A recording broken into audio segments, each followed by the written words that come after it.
İmralı'yı ziyaret ettiniz ve orada yaptığınız görüşmelerle topluma bir mesaj verdiniz.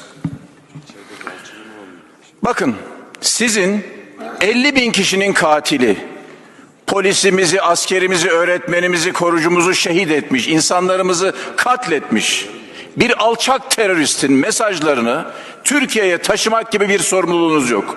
Yapamazsınız bunu. Bu son derece yanlış. Sizin bu sözlerinizi reddediyorum. Reddedebilirsiniz. Bu sözlerinizi reddediyorum. Benim konuşmamı kesmeyin. Hiç kimse size böyle bir hak veremez. Konuşmamı had bildirmiyorum. O haddi siz bu bildiriyorsunuz. kürsüye saygısızlığı, bir insana saygısızlığı asla kabul ettirmem. Hayır, bu sizin hakkınız değil. Bu sizin hakkınız değil. Söz söyleyemezsiniz lütfen. Ben bir iş yapıyorsam, ulaklık değil.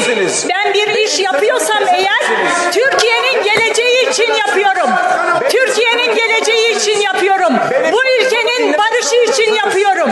Bu ülkenin geleceği için yapıyorum. Birleşime 15 dakika ara veriyorum ve grup başkan vekillerini arkaya davet ediyorum. Tahammül edemiyorsunuz.